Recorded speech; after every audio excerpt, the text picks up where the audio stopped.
ಓದಿದ್ದರೆ ಎದ್ದು ನಿಲ್ಲುತ್ತೀರಿ, ಕೂಗಿದರೆ ಕೊರಗುವಂತಾಗುತ್ತೀರಿ, ಆಲಿಸುವ ಮೌನಿಯಾದರೆ ಜ್ಞಾನಿಯಾಗುತ್ತೀರಿ. ಎಷ್ಟು ಚೆನ್ನಾಗಿದೆ. ಆಲಿಸುವಂಥ ಗುಣ ಯಾರಿಗೆ ಬರ್ತಕ್ಕೆ, ಯಾರು ಹೆಚ್ಚು ಕೇಳ್ತಾರೋ ಅವನು ವಾಗ್ಮಿ ಆಗಬಲ್ಲ, ಜ್ಞಾನಿ ಆಗಬಲ್ಲ. ಓದು ಮತ್ತು ಆಲಿಸುವಿಕೆ ಇವೆರಡು ಬಹಳ ಇಂಪಾರ್ಟೆಂಟ್ ಮನುಷ್ಯನಿಗೆ. ನೀವೆಲ್ಲ ಆ ಹಿನ್ನೆಲೆಯಲ್ಲಿ ಇದ್ದೀರಿ ಅಂತ ಭಾವಿಸ್ತಾ ನನ್ನ ಮಾತುಗಳನ್ನ ಶುರು ಮಾಡ್ತೇನೆ. ದಯವಿಟ್ಟು ಈ ಕಡೆಯಿಂದ ತುಂಬ ಗಲಾಟೆ ಕೇಳ್ತಾ ಇದೆ. ಒಬ್ಬರು ಯಾರಾದರೂ ವಾಲಂಟಿಯರ್ ಅಲ್ಲಿ ಬಂದುಬಿಟ್ಟು, ಮಕ್ಕಳು ದಯವಿಟ್ಟು ನೋಡ್ರಿ, ಫೈಟಿಂಗ್ ಅವರು ಯಾವಾಗ ಮುಗಿಯುತ್ತಂತೆ ಬೆಟ್ಟು ಕಟ್ಟಿದ್ದಾರೆ ಒಬ್ಬರು. ಮೊಟ್ಟ ಮೊದಲ ಬಾರಿಗೆ ಹೆಂಡತಿನ ಹೊರಗಡೆ ಕರ್ಕೊಂಡು ಬಂದಿರೋ ಗಂಡಂದ್ರೆ ಯಾರಾದ್ರೂ ಇದ್ದೀರಾ? ಹೆಂಡತಿ ಜೊತೆ ಫಸ್ಟ್ ಟೈಮ್ ಬಂದವರು ಯಾರಾದ್ರೂ ಇದ್ದೀರಾ? ನೋಡಿ, ಕೈ ಎತ್ತು ಅಂತೂ ಹೇಳೋಕ್ಕಾಗಲ್ಲ. ಈಗ ಫಸ್ಟ್ ಟೈಮ್ ಹೆಂಡತಿನ ಯಾರಾದ್ರೂ ಇದ್ದೀರಾ ಅಂತ ಕೇಳಿ ಎತ್ಬಿಟ್ರು ಅಂದರೆ, ಹಾಗಾದ್ರೆ ಉಳಿದ ಸಮಯ ಎಲ್ಲ ಯಾರನ್ನ ಕರ್ಕೊಂಡು ಹೋಗಿದ್ರಿ ಅನ್ನೋ ಪ್ರಶ್ನೆ. ಹೌದಾ? ಇವತ್ತೇ ಫಸ್ಟ್ ಟೈಮ್ ನಮ್ಮ ಯಜಮಾನರು ನನ್ನ ಕರ್ಕೊಂಬಂದಿರಿ ಕಾರ್ಯಕ್ರಮಕ್ಕೆ ಅಂತ ಸಂತೋಷದಿಂದ ಕೈ ಎತ್ತುವಂಥ ಮಹಿಳೆಯರು ಯಾರಾದ್ರು ಇದ್ದೀರಮ್ಮ? ಎತ್ತಿ ನೋಡಿ, ಅವರೂ ಇಲ್ಲ. ಹೀಗೆ ಒಬ್ಬ ಹೆಂಡ್ತಿ ನಮ್ಮ ನೀನು ಎಲ್ಲಿಯೂ ಕರ್ಕೊಂಡೋಗಲ್ಲ, ಎಲ್ಲಿಗೂ ಕರ್ಕೊಂಡೋಗಲ್ಲ ಅಂತ ಅಂತಿದ್ಲಂತೆ. ಸರಿ, ಇವತ್ತು ಹೋಗೋಣ, ರೆಡಿ ಆಗೋ ಅಂದ. ಮದುವೆಯಾಗಿ 25 ವರ್ಷದ ದಿವಸ, 25th ಆ್ಯನಿವರ್ಸರಿ ಅವತ್ತು. ರೆಡಿ ಆಗು ಪಾಪ, ರೆಡಿ ಆಗಲಿ. ಕರ್ಕೊಂಡು ಹೋದ ಊರು ಹೊರಗಡೆ ಹೋಗಿ ನಿಲ್ಲಿಸಿ, ಬಾ ಕರ್ಕೊಂಡು ಹೋಗ್ತಾನೆ. ಸ್ಮಶಾನ, ರುದ್ರಭೂಮಿ, ಸ್ಮಶಾನಕ್ಕೆ ಕರ್ಕೊಂಬಂದ್ಬಿಟ್ಟಿದ್ದ. ಏನ್ರಿ ನೀವು ಇಲ್ಲಿಗೆ ಕರ್ಕೊಂಬಂದಿದ್ದೀರಿ? ಇದೊಂದು ತೋರಿಸೋ ಜಾಗನ, ಇಷ್ಟು ವರ್ಷ ಬಿಟ್ಟದ್ದೇ ಒಳ್ಳೇದಿತ್ತು, ಇವತ್ತ್ಯಾಕೆ ಇಲ್ಲಿಗೆ ಕರ್ಕೊಂಬಂದಿರಿ ಅಂತಂದ. ಯಾಕೆ ಕರ್ಕೊಂಬಂದಿರಿ ಅಂತ ಕೇಳಿದಾಗ ಅವಾಗ ಗಂಡ ಚತುರ್ಮತಿ ಹೇಳ್ದ, ಏನು ಕಣೆ, ಇಲ್ಲಿಗೆ ಬಂದದಕ್ಕೆ ನಿಂಗೆ ಬೇಜಾರಾಯ್ತಾ? ಸ್ಮಶಾನ ಅಂತ ಬೇಜಾರು ಮಾಡ್ಕೋಬೇಡ, ಇಲ್ಲಿಗೆ ಬರೋದಕ್ಕೆ ಜನ ಸಾಯ್ತಾರೆ.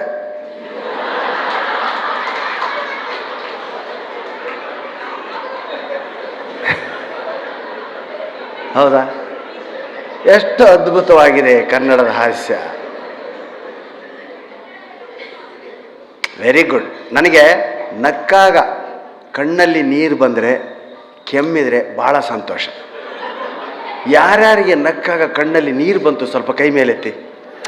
ವಾಹ್ ನೋಡಿ, 10 ಪೈಸೆ ಖರ್ಚಿಲ್ಲದೆ ನಿಮ್ಮ ಕೊಲೆಸ್ಟ್ರಾಲ್ ಕಳೆದೇನ. ನಕ್ಕು ಕಣ್ಣಲ್ಲಿ ನೀರು ಬಂದರೆ ಕೊಲೆಸ್ಟ್ರಾಲ್ ಕಡಿಮೆ ಆಗುತ್ತೆ. ಇನ್ನು ಕೆಮ್ಮು ಎಷ್ಟು ಜನರಿಗೆ ಬಂತು ಸ್ವಲ್ಪ ಕೈ ಮೇಲೆತ್ತಿ. Very good. ನಕ್ಕು ಕಣ್ಣಲ್ಲಿ ನೀರು ಬರಬೇಕಾಗಲಿ, ಕೆಮ್ಮು ಬರಬಾರ್ದು. ಕೆಮ್ಮು ಬಂದರೆ ನಗುವಾಗ ಇಷ್ಟೇ ತಿಳ್ಕೊಳ್ಳಿ, ನೀವು ನಗದೆ ತುಂಬ ದಿವಸ ಆಗಿತ್ತು ಅಂತ. ಯಾಕೆಂದರೆ ಹಳೆ ಬಾಗಿಲು ಕಿಟಕಿ ಭಾಳ ದಿವಸ ಮೇಲೆ ತೆರೆದ್ರೆ ಕರ್ ಅಂತ. ಈ ಕರ್ಕರ್ ಅನ್ನೋದೇ ಅದು ವಸ್ತುಗಳಿಗಾದರೆ, ಮನುಷ್ಯರಿಗೆ ಅದು ಕೆಮ್ಮು. ಹೌದಾ? ಸೊ ಹೀಗೆ ನಗುವಿನಿಂದ ಅನೇಕ, ಅದಕ್ಕೆ ಹ್ಯೂಮರ್ ಕ್ಲಬ್ಗಳು, ಈ ಲಾಲ್ಬಾಗು, ಕಬ್ಬನ್ ಪಾರ್ಕ್ ಬೆಳಗ್ಗೆ ಸುಮ್ಮನೆ ನಗ್ತಿರ್ತಾರೆ ನೋಡಿ. ಹಾ ಅದು ಒಳ್ಳೆಯದೇ, ಅದನ್ನೇನು ಬೈಯಲ್ಲ ನಾನು. ಆದರೆ ಅರ್ಥ ಮಾಡಿಕೊಂಡು ಆ ನಗುವನ್ನು ಮೆದುಳಿಗೆ ಜೈಂಟ್ ಮಾಡಿದಾಗ ಏನಾಗುತ್ತೆ, ಅದು ನಿಜವಾದಂಥ ಆರೋಗ್ಯ. ಈಗ ಎಷ್ಟೋ ಜನ ಪ್ರಾರಂಭದಲ್ಲಿ ಲಾಫಿಂಗ್ ಕ್ಲಬ್ಗಳು ಅವರೆಲ್ಲ ನಗೋದು ನೋಡಿ, ಎಲ್ಲ ನಿಮ್ಮಂಥ ರಿಟೈರ್ಡ್ ಪಾಪ ಅಲ್ಲಿಗೆ ಹೋಗಿರೋರು, ಪಾಪ ಇಂಜಿನಿಯರು ಡ್ಯೂಟಿಲಿದ್ದಾಗ ಚೆನ್ನಾಗಿದ್ದರು, ತಲೆ ಕೆಟ್ಟೋಗಿದೆ. ಒಬ್ಬರೇ ಬಂದು ಪಾರ್ಕಲ್ಲಿ ನಗ್ತಿದ್ದಾರೆ. ಓಹೋ ಅಂತ ನಗ್ತಿದ್ದಾರೆ. ತಲೆ ಕೆಟ್ಟೋಗಿದೆ ಪಾಪ, ರಿಟೈರ್ಡ್ ಆಯ್ತಲ್ಲ, ಆಫೀಸ್ ಇಲ್ಲ ಅಂತ ಹೀಗೆ ಅನ್ಕೋತಿದ್ರು ಅವಾಗ. ಆಂಜನೇಯ, ಅರ್ಜುನ ಈಗ ಸೀತೆಯನ್ನು ತರಬೇಕಾದ್ರೆ ಬಿಲ್ಲಿನಿಂದ ಸೇತುವೆಯನ್ನು ಕಟ್ಟಿದರು. ಕೇಳಿದ್ರಲ್ಲ ನೀವು? ಬಾಣದಿಂದ ಸೇತುವೆಯನ್ನು ಕಟ್ಟಿದರು. ಬಾಣದಿಂದ ಸೇತುವೆಯನ್ನು ಕಟ್ಟಿ ಅದರ ಮೇಲೆ ಹೋದರು ಅಂತ ನಾವು ಹೇಳ್ತೀವಿ. ಆದರೆ ಇಂಜಿನಿಯರ್ಗಳು ಬಿಲ್ಲಿನಿಂದ ಸೇತುವೆ ಕಟ್ತಾರೆ.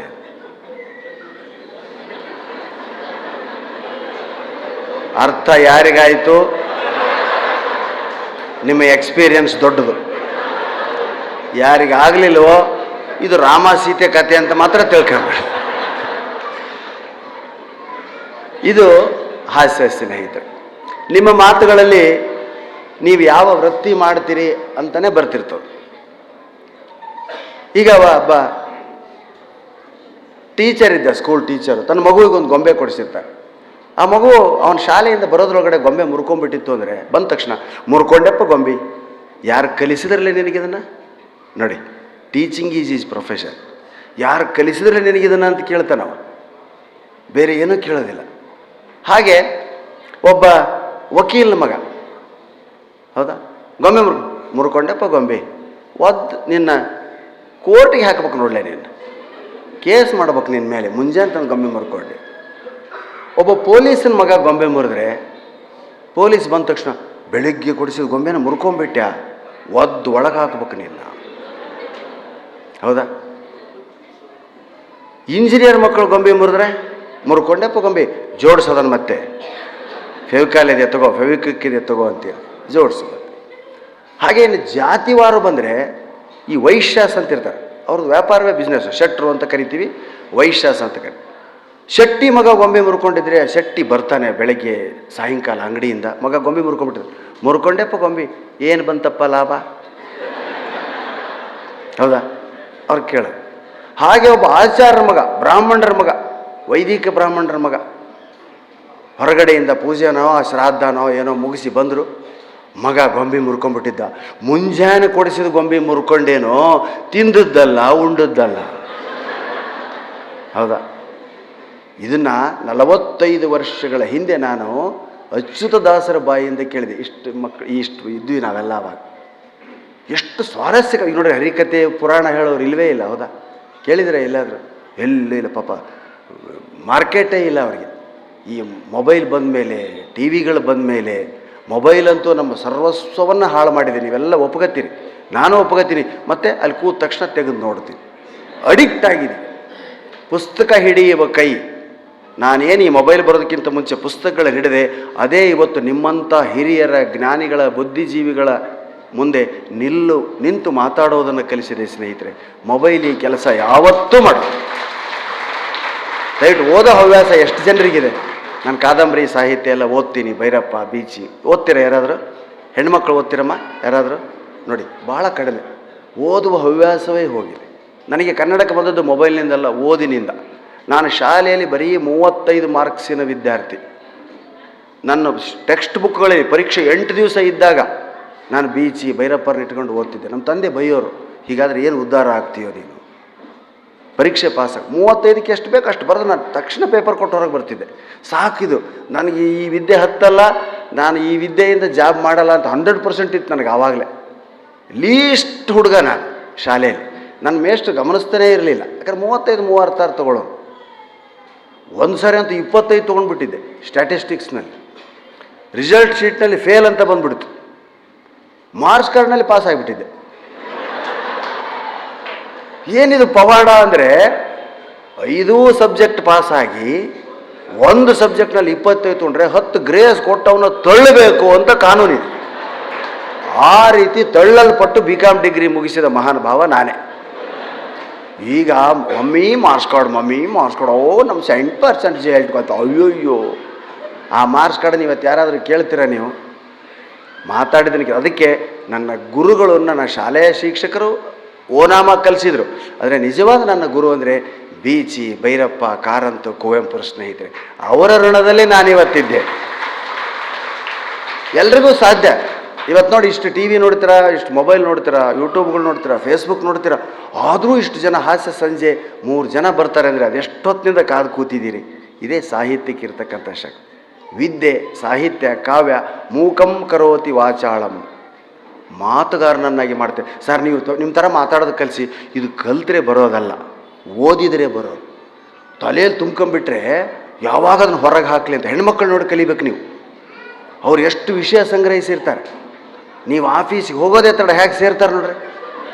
ಇವಳಿಗೆ ಗೊತ್ತಿರೋದು ಅವಳಿಗೆ ಹೇಳೋದು, ಅವಳಿಗೆ ಯಾಕೆ ತುಂಬ್ಕೊಂಬಿಟ್ಟಿರ್ತೀರ. ಬೆಳಿಗ್ಗೆಯಿಂದ ಕಾಯ್ತಿದ್ದೆ ಕಣೆ, ನಮ್ಮ ಯಜಮಾನ್ರು ಇವತ್ತು ಲೇಟು ಗೊತ್ತಾ, ಇಲ್ದಿದ್ರೆ ಆಗಲೇ ಹೇಳಿಬಿಡ್ತಿದ್ದೆ ನಿನಗೆ.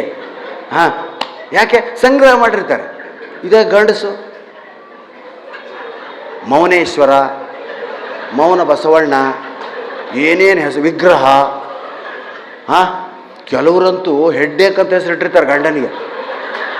ಪಾಪ ಅವನು ಯಾಕೋ ಲೇಟಾಗಿ ಇನ್ನೂ ಮನೇಲಿರ್ತಾನೆ, ಫೋನ್ ಬರ್ತದೆ ತವ್ರ ಮನೆಯಿಂದ, ಏನೇ ಸ್ವಲ್ಪ ಹೆಡ್ಡೇಕ್ ಕಣೆ, ಇನ್ನೂ ಹೋಗಿಲ್ಲ. ಅವನು ಪಾಪ ಎಷ್ಟೋ ವರ್ಷಗಳ ಕಾಲ ಅವನಿಗೆ ಗೊತ್ತಾಗೋದೇ ಇಲ್ಲ. ಅವನು ಹೋದ್ಮೇಲೆ, ಹೌದಾ ಹಾಗಾದರೆ ಇಡ್ಲಾ ಫೋನು, ತಡಿ ನೋಡ್ತೀನಿ, ಟ್ಯಾಬ್ಲೆಟ್ ತಗೊಂಡಿದ್ದೆ, ಅದು ರೆಡಿ ಆಗ್ತಿರ್ತಾನೆ. ಅವ್ನು ಟೈಗಿ ಹಾಕತ್ತಿರ್ತಾನೆ, ಬೆಲ್ಟ್ ತಲೆನೋವು ಹೋಯ್ತು ಮಾತಾಡು ಏನು ಹೌದಾ. ಅದಕ್ಕೆ ವಾಕಿಂಗು ಅಷ್ಟೇ. ಹೆಣ್ಣು ಮಕ್ಕಳು ಮಳೆನಾ ಇದು ಪಾಪ ನಿಮ್ಮನ್ನು ಬೈದೆ ಅಂತ ಬೇಜಾರು ಮಾಡ್ಕೊಬೇಡ. ಈಗ ಒಳ್ಳೇದು ಹೇಳ್ತೀವಿ, ಪಾಸಿಟಿವ್ ಥಿಂಗ್ಸ್. ಸ್ನೇಹ ಜೀವಿಗಳು ನೋಡಿ, ಅವ್ರು ಗುಂಪಾಗಿ ಯಾಕೆ ಕೂತಿದ್ದಾರೆ, ಪರಸ್ಪರ ಒಬ್ಬರನ್ನೊಬ್ಬರು ಹೊಡ್ಕೊಂಡು ನಗ್ತಾರೆ. ಹೌದಾ? ಇವ್ರು ಗಂಡಸಾಗಲ್ಲ, ತಾನೊಬ್ಬನೇ ಮತ್ತೆ ಹಿಂಗೆ ಕತ್ತಾಗ್ತಿರ್ತಾರೆ, ನಡೀಲಿ ಬಡ್ಡಿ ಮಗಂದು, ಇನ್ನು ಎಷ್ಟೊತ್ತು ನಡೆಯುತ್ತೆ ನೋಡಿ, ಈ ಥರ. ವಾಕಿಂಗ್ ಹೋಗಬೇಕು ಅಂದರೆ ಗಂಡಸು ಒಬ್ಬನೇ ಹೋಗ್ಬಿಡ್ತಾನೆ. ನೀವು ನಿಮ್ಮ ಎಲ್ಲೆಲ್ಲಿ ವಾಕ್ ಮಾಡ್ತಿರಲ್ಲ ಅಬ್ಸರ್ವ್ ಮಾಡಿ, ಗಂಡಸು ಒಬ್ಬನೇ ವಾಕ್ ಮಾಡ್ತಿರ್ತಾನೆ. ಹೌದಾ? ಹೆಣ್ಮಕ್ಳಾಗಲ್ಲ. ನಾಳೆ ವಾಕಿಂಗ್ ಹೋಗ್ಬೇಕಂದ್ರೆ ಇವತ್ತು ಸಾಯಂಕಾಲ ಮೀಟಿಂಗ್ ಕರೀತಾರೆ. ಗಿರಿಜಮ್ಮ, ಸುಶೀಲಮ್ಮ, ಶಾಂತಮ್ಮ, ನಾಳೆ ಬೆಳಗ್ಗೆ ವಾಕ್ ಹೋಗಬೇಕು, ಎಲ್ಲರೂ ಯುನೈಟ್ ಆಗಿ ಹೋಗಬೇಕು. ಓಕೆ ಆಯಿತು ಕಣೆ, ನಾನು ಬರ್ತೀನಿ. ಒಂದು 20 ಜನ ಹೆಸರು ಬರ್ತಾರೆ ನೋಡಿ. ಡ್ರೆಸ್ ಕೋಡ್ ಇದೆ. ಎಲ್ಲರೂ ಸೀರೆ ಅಂದರೆ ಸೀರೆ, ಚೂಡಿದಾರ್ ಅಂದರೆ ಚೂಡಿದಾರು, ಲಂಗ ದಾವಣಿ ಅಂದರೆ ಲಂಗ ದಾವಣಿ, ನೈಟಿ ಅಂದರೆ ನೈಟಿ. ಮಾರ್ನಿಂಗ್ ವಾಕಿಗೆ ನೈಟಿ. ಆ ನೈಟಿ ಅಂತ ಶಬ್ದ ಜಗತ್ತಿನಲ್ಲಿ ಯಾವುದೂ ಸರ್ವವಾಚಕ, ಅದು ಎಲ್ಲದಕ್ಕೂ ಬರ್ತದೆ. ಮನೆಯಲ್ಲಿದ್ದರೆ ಬರೀ ನೈಟಿ, ಹೊರಗಡೆ ಹೋದರೆ ಮೇಲೊಂದು ಟವಲ್, ಮುಗೀತು.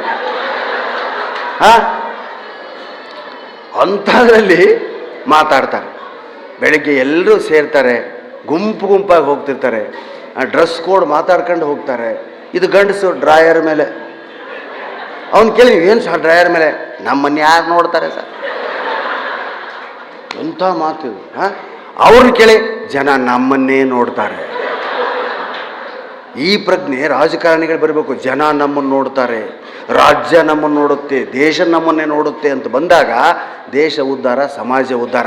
ನಮ್ಮನ್ನು ಯಾರು ನೋಡ್ತಾರೆ, ನಮ್ಮನ್ನು ಯಾರು ಕೇಳ್ತಾರೆ ಅಂದರೆ ಮುಗೀತು ಅಲ್ಲಿಗೆ. ಆ ದೇಶದ ಕತೆ, ಆ ರಾಜ್ಯದ ಕತೆ, ಆ ಊರಿನ ಕತೆ, ಆ ಏರಿಯಾ ಕತೆ. ಇದು ಹೆಣ್ಮಕ್ಳಲ್ಲಿ ಜಾಸ್ತಿ. ಹೌದಾ? ಎಷ್ಟೊತ್ತಾರೆ ಇವರು, ಅವನು ಟೈಮ್ ಟು ಟೈಮ್ ಬರ್ತಾರೆ. ಯಜಮಾನ್ರು ಬರೋ ಟೈಮು, ಮಕ್ಕಳು ಬರೋ ಟೈಮು, ಇವನು ಸುಮ್ಮನೆ ಸುತ್ತಿರ್ತಾನೆ. ಏನು ಸರ್ ಇನ್ನೂ ವಾಕಿಂಗ್ ಮುಗಿದಿಲ್ಲ? ಏನಿದೆ ಸರ್ ಮನೇಲಿ? ನಂದೇನಿಲ್ಲ, ಎಲ್ಲ ಅವಳದೆ.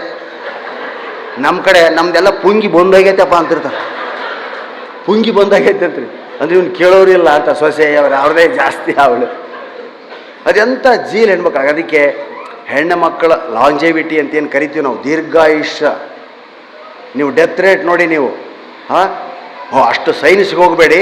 ಯಾರ ಮನೆಯಲ್ಲೇ ನೋಡಿ ನೀವು, ಗಂಡನ ಫೋಟೋಕ್ಕೆ ಹಾರ ಇರ್ತದೆ, ಗಂಡಸಿನ ಫೋಟೋಕ್ಕೆ. ಹೆಂಡತಿ ಫೋಟೋಕ್ಕೆ ಇರಲ್ಲ. ಏನು ನಿಮ್ಮ ಯಜಮಾನ್ರು? ಅಯ್ಯೋ 15 years ಆಯ್ತು. ಅವ ಯಾಕೆ ಏನಾಗಿತ್ತು ಒಂಥರ ಇದ್ರು. ಹೌದು ನೋಡಿಮ್ಮ, ನೀವು ನಗೋದು ಸಹಜ, ಪಾಪ ಅವರು ನಗುತ್ತಿದ್ದಾರೆ ಅಂದರೆ ಮೆಚ್ಚುಗಳಿ ನೀವು ನೋಡಿ. ಇದೇ ನಿಮಗೆ ಮಾಡಿದ್ದು ಅಯ್ಯೋ ಮಾಡ್ತಿದ್ರಿ ನೀವು. ಹೌದಾ? ಅದು ಟೆಕ್ನಿಕ್. ಗಂಡಸಿಗೆ ಹೆಂಡತಿ ನಕ್ಕರೆ ಸಾಕು. ಇಲ್ಲಿ ಎಷ್ಟು ಜನ ಪಾಪ ನೀ ಮುಂದೆ ಕೂತ್ಕೊಳ್ಳಿ ಅಂತ ಹಿಂದೆ ಕೂತಿದಾರೋ ಗೊತ್ತಿಲ್ಲ ನನಗೆ. ಮುಂದೆ ಸೀಟು ನಿಮ್ಗಿಂತ ಮುಂಚೆ ಬಂದು ಹಿಡಿದಿರ್ತಾರೆ ಅವರು. ನೀ ಕೂತ್ಕೊಳ್ಳಿ, ನಾನು ಹಿಂದೆ ಕೂತ್ಕೊಳ್ತೀನಿ. ಅವನಿಗೆ ತಾನು ನಗೋದು ಮುಖ್ಯ ಅಲ್ಲ. ಸರ್ ಪ್ರಾಣೇಶ್ ಸರ್, ನನ್ನ ಹೆಂಡತಿನ ನಗಿಸ್ಬಿಟ್ರಿ ಸರ್ ನೀವು, ಯು ಆರ್ ಜೀನಿಯಸ್ ಸರ್ ಅಂತಾರೆ. ಬಡ್ಡಿ ಮಗನಿ, ನೀನು ಎಲ್ಲಿದ್ದೋ, ನೀನು ಯಾಕೆ ನಗಲಿಲ್ಲ? ನನ್ನ ನಗು ಮುಖ್ಯ ಅಲ್ಲ ಸರ್, ಇಲ್ಲಿ ಅವಳು ನಗಬೇಕು. ಅವಳು ನಕ್ಕಳು ನೀವು ಗೆದ್ರಿ ಸರ್. ನಾನು ಗೆದ್ದೆ ಅಂತ ಅವನು ಗೆದ್ದದಲ್ಲ, ನಾನು. ಅಂದರೆ ಹೇಗಿದೆ ಸಂಸಾರದಲ್ಲಿ ವಾತಾವರಣ ಅಂದರೆ ಇವತ್ತಿನ ಸ್ಟ್ರೆಸ್ಸು. ಆದರೂ ಬೆಂಗಳೂರು ಅಂತ ನಗರದಲ್ಲಿ ಹಳ್ಳಿಗಳಿಗೆ ಹೋಗ್ತೀರಿ ನೀವು ರಜದಲ್ಲಿ. ಏನು ಎಲ್ಲರೂ ಹಳ್ಳಿಗಳಿಗೂ ತವ್ರ ಮನೆಗಳಿಗೂ ಹೋದದ್ದು ಯಾವಾಗ? ಕೊರೋನಾ ಟೈಮಲ್ಲಿ ಅಲ್ವಾ? ಅವಾಗ ಏನು ಜನ ಹಸಿರನ್ನು ಅವಾಗೇ ನೋಡಿದ್ರಿ. ಮತ್ತೆಲ್ಲ ಇಲ್ಲಿಗೆ ಬರ್ತಿದ್ದಾರೆ. ಆದರೂ ಕೊರೋನಾ ಇನ್ನೂ ಇದೆ ಅಂತಲೇ ಹೇಳ್ತಾರೆ. ಅಲ್ಲಲ್ಲಿ 20 ಕೇಸು 30 ಕೇಸು ಆಗ್ತಾನಿದೆ. ಇಲ್ಲ, ಜೀವ ಏನು ಹೋಗಲ್ವಂತೆ, ಪರವಾಗಿಲ್ಲ ಅಂತ ಹೊರಗಡೆ ಬರ್ತಿದ್ವಿ. ಹೀಗೆ ನಮ್ಮ ಸುತ್ತಲಿನ ಪ್ರಸಂಗಗಳನ್ನು ಗಮನಿಸೋದಿದೆಯಲ್ಲ, ಅದು ಹಾಸ್ಯದ ಪರಮಾವಧಿ. ನಾವು ಜೋಕ್ ಓದಬೇಕಾಗಿಲ್ಲ, ಸುತ್ತಲ ಜನರ ಜೀವನವನ್ನು ನಾವು ಅಬ್ಸರ್ವ್ ಮಾಡಬೇಕು. ಬೆಂಗಳೂರಿನಲ್ಲಿ ಬೇಕಾದಷ್ಟು ಹಾಸ್ಯ ಸಿಗುತ್ತೆ, ಹಳ್ಳಿಗಳಲ್ಲಿ ಸಿಗುತ್ತೆ. ಹೀಗೆ ಇಲ್ಲಿ ಅನೇಕ ಜನ ಹೆಸರುಗಳು ಇದ್ದವರು ಇದ್ದೀರಿ. ಹೆಸರು ವಿಚಿತ್ರ. ಇಲ್ಲೆಲ್ಲ ವಿಶ್ವನಾಥ್, ರಂಗನಾಥ್ ಈ ಥರ ಚೆನ್ನಾಗಿರ್ತವೆ. ನಮ್ಮ ಕಡೆ ಭಾಳ ಚೆನ್ನಾಗಿ ಹೆಸರಿಟ್ಕೊತಾರೆ. 3 ಜನ ಮಾತಾಡ್ತಾ ಕೂತಿದ್ರು. ಏನು, ಒಬ್ಬ ಮುಸ್ಲಿಂ, ನನ್ನ ಹೆಸರಿನಾಗೆ 100 ಜನ ಇದ್ದಾರಪ್ಪ ಅಂದವನು. ಏನೇ ನಿನ್ನ ಹೆಸರು? 100 ಭಾಷಾ, 100 ಭಾಷಾ, 100 ಅಹ್ಮದ್, 100 ಸಾಬ್, 100 ಜಿಲಾನಿ. ಒಬ್ಬೊಬ್ಬರ ಹಿಂದೆ ಒಂದೊಂದು ಹೆಸರು, 100 ಜನ ಇದ್ದಾರೆ. ಲಿಂಗಾಯತರನ್ನು ಎದ್ದು ನಿಂತ ವೀರಶೈವ. ಏನು ನಮ್ಮ ಹೆಸರಿನಾಗ ಅಷ್ಟನೋ? ಏನು ನಿನ್ನ ಹೆಸರೇನು? ನೂರೊಂದಯ್ಯ ಸ್ವಾಮಿ. ಇಲ್ಲಿ ಯಾರಾದ್ರೂ ಇದ್ದೀರಾ ನೂರೊಂದಯ್ಯ ಸ್ವಾಮಿ ಅಂತ? ನಮ್ಮ ಕಡೆ ಇಡ್ತಾರೆ ನೂರೊಂದಯ್ಯ ಸ್ವಾಮಿ.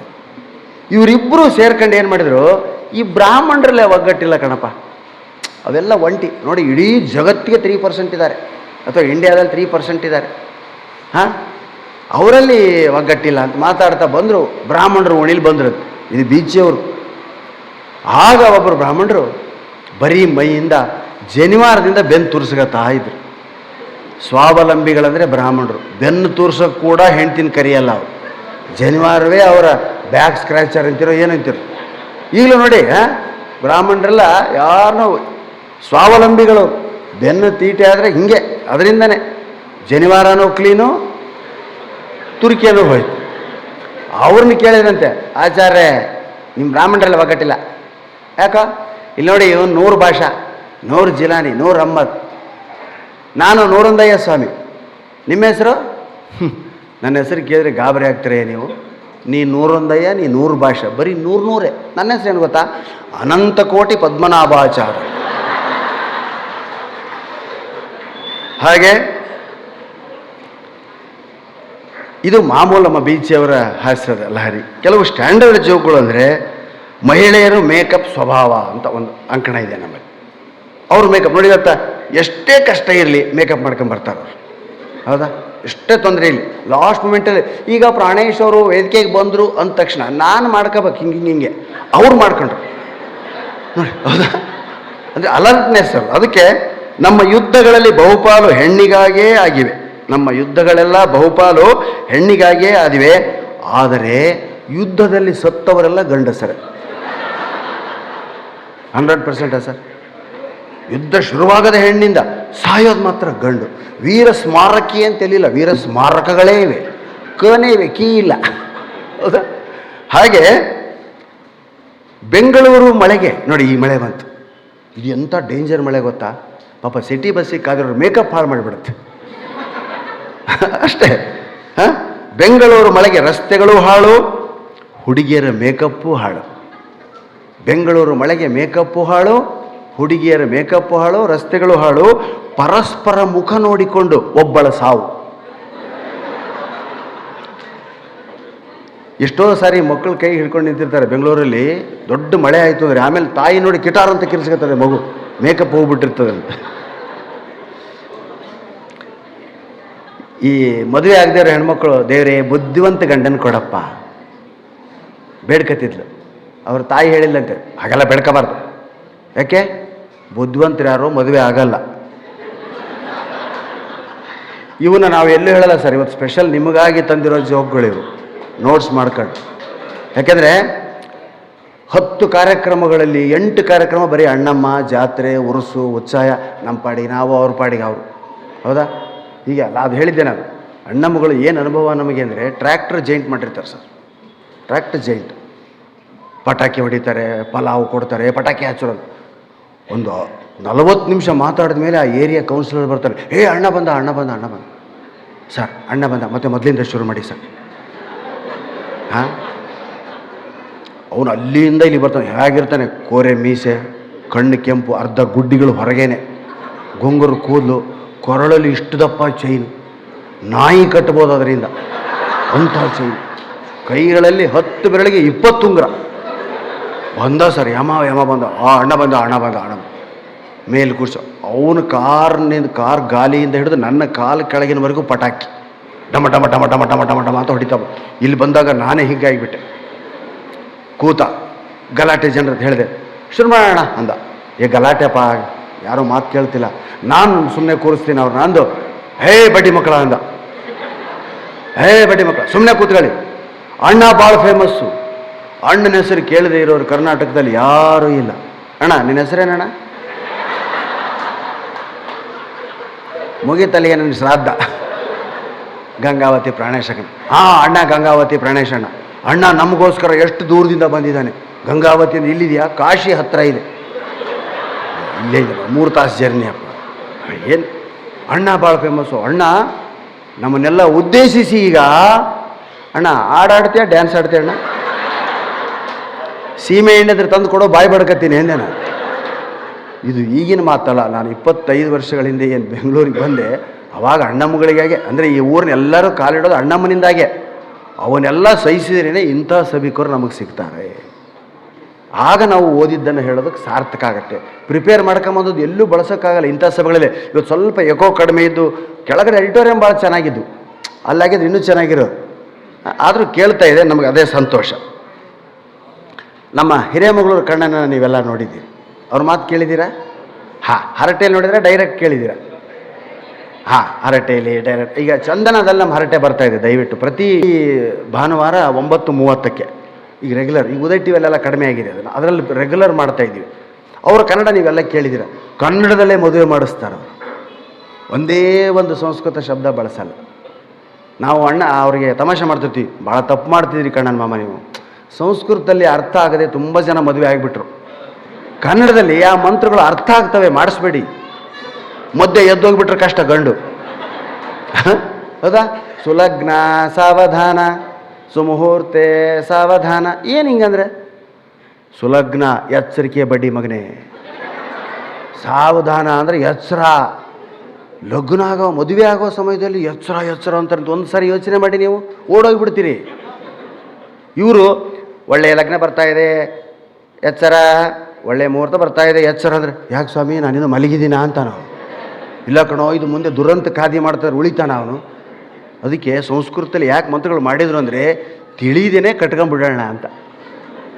ಆಮೇಲೆ ಅನುಭವಿಸೋದು ಇದ್ದೇ ಇದೆ. ಆಮೇಲೆ ಏನು ಹೇಳ್ತಾರೆ? ತಿಳಿದೆ ಕಟ್ಕೊಂಡ್ಬಿಟ್ಟೆ ಸರ್. ಮತ್ತು ಯಾಕೆ ಬಿಟ್ಟು ಹೋಗ್ತಿಲ್ಲ? ಕರ್ಮ ಸರ್, ಹಿಂದಿನ ಜನ್ಮದಲ್ಲಿ ಮಾಡಿದ ಕರ್ಮ ಅನುಭವಿಸ್ಲೇಬೇಕಲ್ಲ ಸರ್. ಇಲ್ಲಿಕ್ಕೆ ಮತ್ತೆ ನೆಕ್ಸ್ಟ್ ಇವಳೇ ಸಿಕ್ಕರೆ ಈ ಲೆವೆಲಿಗೆ ಬಂದುಬಿಡ್ತೀವಿ ನಾವು. ಅವರು ಅಮೇರಿಕಕ್ಕೆ ಹೋಗಿದ್ದರು.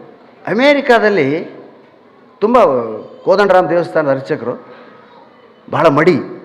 ಅಲ್ಲಿ ಏನು ಮಾಡಿಬಿಟ್ರು ಅವರು, ನೀರು ಕುಡಿದ್ರು. ಅದಕ್ಕೆ ಅವರೇ ಚೊಟಕ ಬರೀತಾರೆ, ಯಾರನ್ನೂ ಮುಟ್ಟಿಸಿಕೊಳ್ಳದ ಭಟ್ಟರು, ಯಾರನ್ನೂ ಮುಟ್ಟಿಸಿಕೊಳ್ಳದ ಭಟ್ಟರು ಅಂತರಿಕ್ಷದಲ್ಲಿ ಗಗನಸಖಿಯನ್ನು ಮುಟ್ಟಿಬಿಟ್ಟರು. ಅಂತರಿಕ್ಷದಲ್ಲಿ ಗಗನಸಖಿಯನ್ನು ಮುಟ್ಟಿಬಿಟ್ರು. ತಪ್ಪಲ್ಲವೇ ಭಟ್ಟರೆ ಎಂದದ್ದಕ್ಕೆ ಅಂತರಿಕ್ಷದಲ್ಲಿ ಅವಳು ದೇವತೆಗೆ ಸಮಾನ ಎಂದು ಬಿಟ್ಟರು. ಮತ್ತೊಬ್ಬರ ಮನೆಯಲ್ಲಿ ಒಂದು ಗುಟುಕು ನೀರನ್ನೂ ಕುಡಿಯದ ಭಟ್ಟರು, ಮತ್ತೊಬ್ಬರ ಮನೆಯಲ್ಲಿ ಒಂದು ಗುಟುಕು ನೀರನ್ನೂ ಕುಡಿಯದ ಭಟ್ಟರು ಗಗನಸಖಿಯ ಕೈಯಿಂದ ಪೆಪ್ಸಿ ಕೋಲಾ ಕುಡಿದು ಬಿಟ್ಟರು. ತಪ್ಪಲ್ಲವೇ ಭಟ್ಟರೆ ಎಂದದ್ದಕ್ಕೆ ಭೂಸ್ಪರ್ಶವಾಗದ ಜಲಕ್ಕೆ ಅಂತರಿಕ್ಷದಲ್ಲಿ ದೋಷವಿಲ್ಲ ಎಂದು ಬಿಟ್ಟರು. ಹೌದಾ? ನೋಡಿ, ಚಾತುರ್ಯ ಇದ್ದರೆ ಅದೆಂಥ ಸಂದರ್ಭವನ್ನು ಕೂಡ ಹಗುರವಾಗಿ ತಿಳಿಸ್ಬೋದು ಅಂತ. ಆಕೆ ಮಾತಿನ ಚಾತುರ್ಯ ಬಹಳ ದೊಡ್ಡ ಚಾತುರ್ಯ. ನೀವೆಲ್ಲ ಮಾತಾಡಿದ್ರಲ್ಲಿ ಇಲ್ಲಿ ಎಷ್ಟು ಜನ ಭಾಷಣಕಾರಿದ್ರು ಓದಿದ್ರೆ ನನಗೆ ಗೊತ್ತಿಲ್ಲ. ಮಕ್ಕಳಿಗೆ ಮಾತನ್ನು ಕಲಿಸಿ. ನಾವೆಲ್ಲ ಮಾತಾಡ್ತಾನೆ ಬೆಳೆದು. ಈಗಿನ ಮಕ್ಕಳು ತಿಕ್ಕೋದು ಬಿಟ್ಟರೆ ಏನೂ ಇಲ್ಲ, ಮೂಕರಾಗಿ ಹೋಗ್ತಿದ್ದಾರೆ, ಮಾತಾಡ್ತಿಲ್ಲ. ಊಟಕ್ಕೆ ಬಾರೋ ಅಂತ ನೀವು ಮೆಸೇಜ್ ಮಾಡ್ಬೇಕು ಅವನಿಗೆ, ನಿನ್ನ ಜೊತೆ ಮಾಡ್ತೀನಿ ಮಮ್ಮಿ ಅಂತ ಅವನು ಉತ್ತರ ಕೊಡ್ತಾನೆ. ಇಬ್ರಿಗೂ ಮಾತಿಲ್ಲ. ಆಡಿ ಬಾ ನನ್ನ ಕಂದ ಅಂಗಾಲ ತೊಳೆದೇನು, ತೆಂಗಿನಕಾಯಿ ತಿಳಿ ನೀರು ತಕ್ಕೊಂಡು ಬಂಗಾರದ ನಿನ್ನ ಮೋರೆ ತೊಳೆದೇನು. ಯಾವ ತಾಯಿ ಅಂದ್ರೆ ಹಾಡ್ತಿರ್ತಾಯಿ? 50 ರೂಪಾಯಿಗೆ ಒಂದು ಎಳೆನೀರು, ಅದರಿಂದ ಮುಖ ತೊಳಿಬೇಕು ಅಂದರೆ ಒಂದು ಬಕೆಟ್ ಎಳ್ನೀರು ಬೇಕು. ಸಾಧ್ಯ ಇವತ್ತು? ಆಡಿ ಬಾ ನನ್ಕಂದ ಆಡೋದೇ ಇಲ್ಲ ಮಕ್ಕಳು. ಎಲ್ಲರೂ ಮಕ್ಕಳ ಕಲರವ ಕೇಳಿದ್ದೀರಾ? ಆ ಕಡಿ ಓಣ್ಯಾಗ ಯಾಕಮ್ಮ ಬಲುಬಾಯಿ ಭೂಪಕಂದನ ಬಗರ್ಯಾಟ. ಜನಪದ ಹಾಡುಗಳು. ಆ ಕಡೆ ಒಣಗೆ ಯಾಕೆ ತುಂಬ ಗಲಾಟೆ ಆಗ್ತದೆ? ನನ್ನ ಕಂದ ಬುಗುರಿ ಆಡಿಸ್ತಿದೆ. ಇವತ್ತು ಬೆಂಗಳೂರವರೆಗೆ ಬುಗುರಿ ಅಂದ್ರೇ ಗೊತ್ತಿಲ್ಲ. ನಾನು ಯಾರನ್ನೋ ಮೇಡಮನ್ನು ಕೇಳಿದೆ, ಮೇಡಮ್ ಬುಗುರಿ ಗೊತ್ತಾ ನಿಮಗೆ? ಅದೇ ಈ ಬಾಳು ಬಣ್ಣದ ಬುಗುರಿ ಆ ಶಿವನೇ ಚಾಟಿಗನ. ಮೇಡಮ್ ಅದು ಹಾಡು, ಆ ಹಾಡಲ್ಲಿ ಬುಗುರಿ ಆಡಿಸ್ತಾರೆ, ನೋಡಿದಿರ? ಇಲ್ಲ ಸರ್, ಹಾಡು ಚೆನ್ನಾಗಿದೆ ಸರ್. ಇಲ್ಲ ಮೇಡಮ್, ನೋಡಿಲ್ಲ ಸರ್. ಬುಗುರಿ ಹೇಗಿರುತ್ತೆ ಮೇಡಮ್? ಹೀಗೆ ಆಣಿ ಹೊಡೆದಿರ್ತಾರೆ, ಕಲರ್ ಇರುತ್ತೆ, ಅದಕ್ಕೆ ಹಿಂಗೆ ಅದು ನೂಲು ಸುತ್ತಾರೆ, ಅದನ್ನು ಗಿರ್ರ ಅಂತ ಆಡಿಸ್ತಾರೆ, ಕೈಯಲ್ಲಿ ತೊಗೋತಾರೆ, ಕಾಲಲ್ಲಿ ತೊಗೋತಾರೆ, ತಲೆ ಮೇಲೆ ಇಟ್ಕೋತಾರಲ್ಲ. ಇಲ್ಲ ಸರ್, ಫಿಲ್ಮಲ್ಲಿ ನೋಡಿದ್ದೀವಿ ಸರ್. ಅಯ್ಯೋ, ಹೇಗೆ ಹೇಳೋದಮ್ಮ ಬುಗುರಿ ಅಂದರೆ ನಿನಗೆ? ಮೇಡಮ್ ರವಿಚಂದ್ರನ್ ಪಿಕ್ಚರ್ ನೋಡಿದ್ದೀರಾ? ಹಾಂ ನೋಡಿದ್ದೀನಿ ಸರ್, ಅವ್ರು ಹೀರೋಯಿನ್ ಹೊಟ್ಟೆ ಮೇಲೆ ಬೆನ್ನ ಮೇಲೆಲ್ಲ ಆಡಿಸ್ತಾರಲ್ಲ, ಓ ಅದಾ ಸಾರಾ ನೋಡಿದೆ. ಇದು ಇವತ್ತಿನ ಆಟಿಕೆಗಳ ಪರಿಸ್ಥಿತಿ. ಕಬಡ್ಡಿ ಗೊತ್ತಿಲ್ಲ ಮಕ್ಕಳಿಗೆ. ನಾವೆಲ್ಲ ಕಬಡ್ಡಿ ಆಡಿ ಬೆಳೆದವರು. ಕಬಡ್ಡಿ ಅಂತ ರಾಷ್ಟ್ರೀಯ ಆಟ, ಇಡೀ ಜಗತ್ತಾಡಬೇಕು ಅಂಥ ಆಟ ಕಬಡ್ಡಿ. ಮಕ್ಕಳಿಗೆ ಗೊತ್ತೇ ಇಲ್ಲ, ಹೌದಾ? ಬರೀ ಹಾಕಿ ಸುಮ್ಮನೆ ನಿಂತ್ಕೊಂಡು ಟಿಂಗ್ ಟಿಂಗ್ ಟಿಂಗ್ ಟಿಂಗ್. ಹಿಂದೆ ನೋಡಿದ್ರೆ ಇವ್ನು ಸೈಕಲ್ಗೆ ಪಂಪ್ ಆಗ್ತಿದ್ದಾನೆ ಅನ್ನಿಸ್ತದೆ. ಯಾವ ಮಕ್ಕಳು ನೋಡಿ ಸುಮ್ಮನೆ ಹಿಂಗೆ ಮಾಡ್ತಿರ್ತಾವ್ರಿ, ಸುಮ್ಮನೆ ಹಿಂಗೆ ತಿಕ್ಕತ್ತವೆ, ಹಿಂಗೆ ಒಗಿತವೆ. ಹಾಂ, ಈಗಂತೂ ಕೆಲವು ಮಕ್ಕಳು ಮೊಬೈಲ್ ಅಡಿಕ್ಟ್ ಆದ ಮಕ್ಕಳು ನೋಡಿ ರಾತ್ರಿ ಎಲ್ಲ ಹಿಂಗೆ ಹಿಂಗೆ ಮಾಡ್ತವೆ. ನೋಡಿದ್ರೆ ಎಲ್ಲ ಹಾಂ, ಯೂಟ್ಯೂಬ್ಗಳಲ್ಲಿ ವಾಟ್ಸಪ್ಗಳಲ್ಲಿ. ಕೊಡಬೇಡಿ ಮಕ್ಕಳ ಕೈ, ಆಟಕ್ಕೆ ಕಳಿಸಿ. ಗ್ರೌಂಡೇ ಇಲ್ಲ ಸರ್, ನೀವೇನೋ ಬುಗುರಿ ಆಡಿಸ್ಬೇಕಂತ ಸರ್. ನಾವಿರೋದು 14th ಫ್ಲೋರ್ನಲ್ಲಿ ಸರ್. ಹಾಂ, ರಂಗೋಲಿ ಹಾಕಕ್ಕೆ ಮನೆ ಮುಂದೆ ಜಾಗ ಇಲ್ಲ, ಅದಕ್ಕೆ ಸ್ಟಿಕ್ಕರ್ ಅಂಟಿಸ್ತಾರೆ. ಬೆಳಗ್ಗೆ ಆಫೀಸ್ಗೆ ಹೋಗ್ಬೇಕಾದ್ರೆ ಕಿತ್ತಿ ಮನೆ ಒಳಗಡೆ ಇಟ್ಟು ಮತ್ತೆ ಮರುದಿವಸ ಮತ್ತೆ ನೀರು ಹಾಕಿದ ತಕ್ಷಣ ಸ್ಟಿಕ್ಕರ್ ಅಂಟಿಸೋದು. ಅವ್ರು ಬರೋವರೆಗೂ ರಂಗೋಲಿ. ಹಾಂ, ಬೊಗುರಿನ ಅಲ್ಲಿಂದ ಆಡಿಸಿದ್ರೆ ಹಿಂಗೆ ಬೀಸಿದ್ರೆ ಕೆಳಗಡೆ ಬಂದು ಯಾವುದಾದ್ರೂ ತಲೆಗೆ ಸಿಕ್ಕಂತೋದು ಅಂದರೆ ಎಂಥ ಅನಾಹುತ ಇಲ್ಲಿ. ಅವ್ರದ್ದು ಕಷ್ಟ ಕರೆಕ್ಟೇ. ಆದರೂ ಹಳ್ಳಿಗಳಿಗೆ ರಜೆಯಲ್ಲಿ ಹೋಗ್ರಿ, ಮಕ್ಕಳಿಗೆ ಬುಗುರಿ ಆಡಿಸೋದು ಕಲಿಸ್ರಿ. ಕಬಡ್ಡಿ ಯಾಕೆ ಶ್ರೇಷ್ಠ ಅಂದರೆ, ನಾನು ಸ್ವಲ್ಪ RSS ಅಲ್ಲಿ ಅವಾಗ ಕೆಲಸ ಮಾಡ್ತಿದ್ದೆ. ಒಂದು 10-15 ವರ್ಷ ಮುಖ್ಯ ಶಿಕ್ಷಕನಾಗಿದ್ದೆ ನಾನು. ಈಗ ನನ್ನ ವಯಸ್ಸು ಎಷ್ಟಿರ್ಬೋದು? ಗಂಡಸರು ಫಸ್ಟ್ ಹೇಳಿ.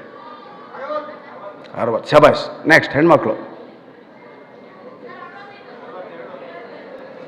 55. ನೋಡ್ರಿ ಪಾಪ, ನಿಜವಾದ ನಮ್ಮ ಅಕ್ಕ ಆಕೆ. ನೀವೆಲ್ಲ ಜಾಸ್ತಿ ಮಾಡಿ ಬೇಗ ಕಳಿಸೋದಕ್ಕೆ ಪ್ರಯತ್ನ ಮಾಡಿರಿ.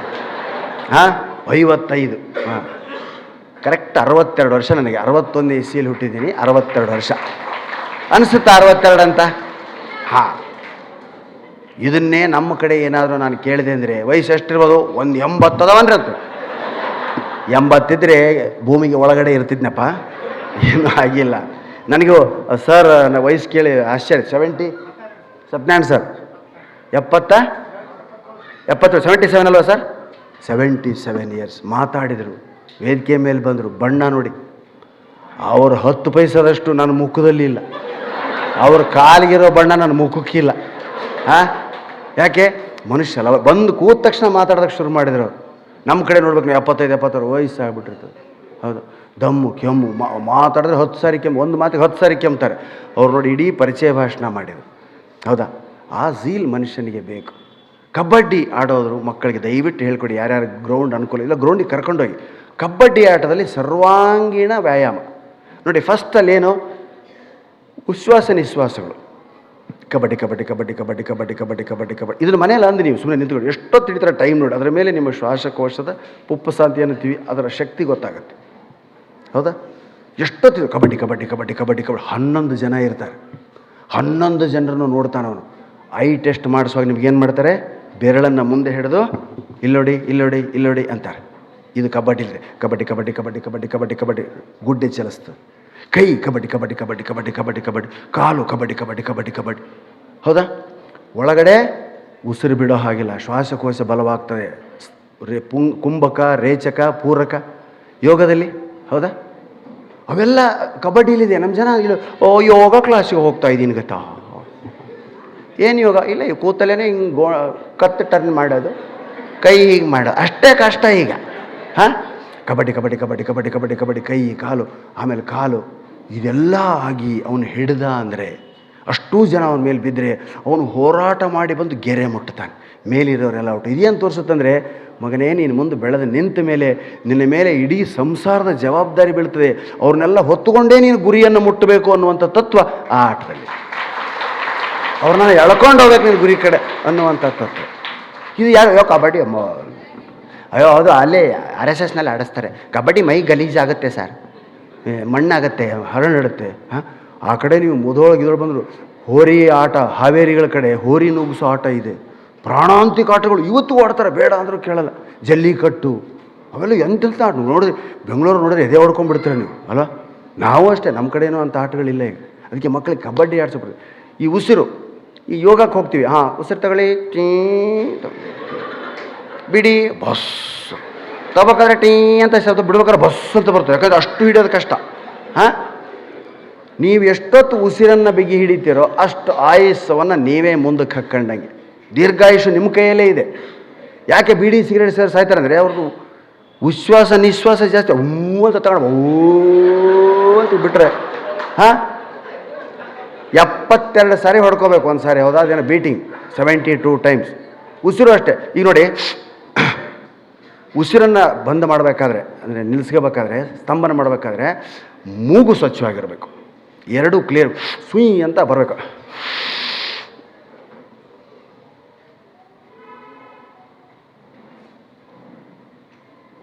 ಇದೇನೇ ಹೋಗಿಲ್ಲ. ಇದನ್ನು ಎಷ್ಟೊತ್ತು ಹಿಡಿತೀರೋ ಅಷ್ಟು ಸೆಕೆಂಡು, ಅಷ್ಟು ನಿಮಿಷ ನಿಮ್ಮ ಆಯುಸ್ಸು ಮುಂದಕ್ಕೆ ಹೋಗುತ್ತೆ. ಇದನ್ನು ಪ್ರಾಣೇಶ್ ಹೇಳಿದೆ ಅಂತ ಹೋಗಿ ಮನೆಯಲ್ಲಿ ಯಾರೂ ಮಾಡ್ತಕ್ಕದ್ದಲ್ಲ. ಯೋಗ್ಯ ಗುರುವಿನೊಂದಿಗೆ ಮಾಡಬೇಕಿದನ್ನು. ಹೀಗೆ ಯಾರೋ ಒಬ್ಬ ನನ್ನಂತವನು ಹೇಳಿಬಿಟ್ಟ ಒಂದು ಆ ಮಗುಗೆ, ಉಸಿರು ಬಿಗಿ ಹಿಡಿದ್ರೆ ಅಷ್ಟು ಆಯುಸ್ಸು ಮುಂದಕ್ಕೆ ಹೋಗುತ್ತೆ. ಆ ಹುಡುಗನ ಪಕ್ಕದಲ್ಲಿ 70-80 ವರ್ಷದ ಅಜ್ಜ ಕೂತಿದ್ದ. ನನಗೆ ಅಜ್ಜನ ಮೇಲೆ ಪ್ರೀತಿ. ಅಜ್ಜ ಮನೆಗೆ ಹೋಗೋಣ ನಡಿ. ಪ್ರಾಣೇಶ್ ಹೇಳೋನೆ, ನೀ ಎಷ್ಟು ಉಸಿರು ಬಿಗಿ ಹಿಡಿತೀಯೋ ಅಷ್ಟು ವರ್ಷ ಬಾಳ್ತೀಯಂತೆ. ಪಾಪ ಮುದುಕ ಟೇಬಲ್ ಮೇಲೆ ಹತ್ತಿ ಶರ್ಟ್ ಎಲ್ಲ ಕಳಿಸಿ ತಗೋಬರ್ತಾ ಅಂತ ತಗೊಂತ ಮುದುಕ. ಈ ಮಗು 1, 2, 3, 4, 15, 18, 20, 23. ಅಜ್ಜ ಅಲ್ಲೇ ಬ್ಲಾಕ್ ಆಗಿ ಹಿಂದೆ ದಬಾರದ ಬಿದ್ದೋದ. ಮನೆಯವರೆಲ್ಲ ಬಂದು ಆ ಹುಡುಗನ್ನ ಹಿಡಿದು, ಏನಿದು, ಅಯ್ಯೋ ಪ್ರಾಣೇಶ್ ಹೇಳೋದು, ನಾನು ಹುಡ್ಕೊಂಬಂದಿದ್ದಾರೆ ನಮ್ಮೂರಿಗೆ ಜನ. ಯಾರು ಸ್ಮೋಕ್ ಮಾಡ್ತೀರೋ, ಯಾರು ಜಾಸ್ತಿ ಟೇಕ್ ಬರುತ್ತಂತಾರೆ ಉಸಿರಾಟ, ಹೊಟ್ಟೆ ಜಾಸ್ತಿ ಇದೆ. ನಾವೆಲ್ಲ ವೆಂಕಟರಮಣ ಹೆಗಡೆ ಅಂತ ಗೊತ್ತಿರ್ಬೇಕು ನಿಮಗೆ, ಸಿರ್ಸಿಯಲ್ಲಿ ನಿಸರ್ಗ ಚಿಕಿತ್ಸಾಲಯ. ಹೊಟ್ಟೆ ಮುಂದೆ ಬರೋದೇ ಬಹುದೊಡ್ಡ ಅನಾರೋಗ್ಯದ ಸೂಚನೆಯ ಸಂಕೇತ. ಹಾರ್ಟ್ ಮೇಲೆ ಬಿದ್ದಿದೆ ಅಂತ. ನೀವು ನರ್ಸಿಂಗ್ ನೋಡಬೇಡಿ. ಅವ್ರದ್ದು ಬೈ ಬರ್ತ್ ಅವ್ರ ಇಡೀ ಫ್ಯಾಮಿಲಿ 7 ತಲೆಮಾರುಗಳಿಂದ ಅವ್ರ ಹೊಟ್ಟೆ ಯಾವ ಡಾಕ್ಟ್ರ್ ಕೈಗೂ ಸಿಕ್ಕಿಲ್ಲ. ನೋಡಿ ಹೊಟ್ಟೆನ ಈಗ ನಿಂತ್ಕೊಂಡ್ರೆ, ಇಲ್ಲಿಂದ ಕೈ ಆಡಿಸ್ಕೊಂಡ್ರೆ ಸ್ಟ್ರೇಟ್ ಹೈವೇ ಮೇಲೆ ಬಂದಾಗ ಬರೋದು. ಹೈವೇ ಮೇಲೆ ಇಲ್ಲಿವರೆಗೂ ಹೈವೇ ಬಂದು ಮುಂದೆ ಬೌ ಅನ್ಬ. ಹಾಂ ಯಪ್ಪ, ಇಲ್ಲೇ ಆಡಿಸ್ಕೊಬಿಡ್ರು. ಮನೆಗೆ ಹೋಗಿ ಎಲ್ಲರೂ ಇಲ್ಲೇ ಶುರು ಮಾಡಿಬಿಟ್ರು. ಇಲ್ಲೇ ಆಡಿಸ್ಕೊಂಡು ಸಾರ್ ಆಗ್ತಿಲ್ಲ ಸಾರ್, ಮುಗಿದು ಸಾರ್, ಹೌದಾ? ಇಷ್ಟೇ ಸರ್ ಆರೋಗ್ಯ ಸೂತ್ರ. ಹೊಟ್ಟೆ ಮೇಲೆ ಕೈ ಆಡಿಸ್ಕೊಂಡು ಅದು ಹಿಂಗೆ ಬರಬಾರ್ದು. ಒಂದೇ ಲೆವೆಲಿಗೆ ಕೆಳಗಿನವರೆಗೂ ಹೋಯ್ತು ಅಂದರೆ ನೀವು ಯಾವ ವೈದ್ಯರಿಗೂ ತೋರಿಸೋದು ಬೇಡ. ಅದೇ ಆರೋಗ್ಯದ ಇಂಥವೆಲ್ಲ ಹಾಸ್ಯದ ಮುಖಾಂತರ ಹೇಳುವಂಥ ಘಟನೆಗಳಿದೆ. ಟ್ರೈ ಮಾಡಿ ಮನೇಲಿ. ಎಲ್ಲಕ್ಕಿಂತ ಹೆಚ್ಚಾಗಿ ನಗಿ. ಪ್ರತಿ ದಿವಸ ಈ ಥರದ ಕಾರ್ಯಕ್ರಮ ಮಾಡಿಸೋಕ್ಕೆ ಪಾಪ ಟ್ರೆಜರರ್ ಗಾಬರಿ ಆಗಿಬಿಡ್ತಾರೆ, ಪ್ರೆಸಿಡೆಂಟು ಟ್ರೆಜರರ್. ನೀವೇ ನಗೋದನ್ನು ಅಭ್ಯಾಸ ಮಾಡ್ಕೊಳ್ಳಿ. ಸಾಹಿತ್ಯ ಆದಷ್ಟು ಮೊಬೈಲನ್ನು ಪಕ್ಕಕ್ಕಿಡಿ. ಅದರಲ್ಲಿ ಇಮ್ಮಿಡಿಯೇಟ್ ಸುದ್ದಿ ಬರ್ತವೆ. ಒಂದೊಂದು ಪತ್ರ ಹಾಕ್ತಿದ್ರು, ಆ ಪತ್ರ ಬರೋವರೆಗೂ ಕಾಯ್ತಿದ್ವಿ, ಲೆಟರ್ ಬರೋವರೆಗೆ. ಎಂಥ ಆನಂದದ ದಿನಗಳು. ಹಾಂ ಈಗೇನು ಸರ್, ಅಮ್ಮ ಇಮ್ಮಿಡಿಯೇಟ್. ಹಾಂ ಅಲ್ಲಿ ಆಕ್ಸಿಡೆಂಟ್ ಆಯಿತು ಅಂದ್ರೆ ಇನ್ನೂ ಬಾಡಿ ತೆಗೆದಿರಲ್ಲ. ಲೈವ್ ಹೇಗೆ ಆಕ್ಸಿಡೆಂಟ್ ಆಯ್ತು ಹೇಳಿ, ಬಡ್ಡಿ ಮಗನೇ ಒಳಗಡೆ ಕೂತ್ಕೋಬೇಕಾಗಿತ್ತು, ನನಗೆ ಗೊತ್ತಾಗ್ತಿತ್ತು ಹೇಗೆ ಆಕ್ಸಿಡೆಂಟ್. ನಮ್ಮ ಕಪಿಲ್ದು ಕಾಮಿಡಿ ಬರ್ತದೆ ನೋಡು, ನೀರಾಗಿ ಮುಳುಗಿರ್ತಾನೆ ಒಬ್ಬನು, ಪ್ರವಾಹ ಬಂದು ಅವನು ಕತ್ತಷ್ಟೇ ಕಾಣ್ತಿರ್ತದೆ, ಅವನಿಗೆ ಮೈ ಕಿಡಿತಾರೆ. ಹಾಂ ಏನು ಅನ್ನಿಸ್ತಾ ಇದೆ ನಿಮಗೆ?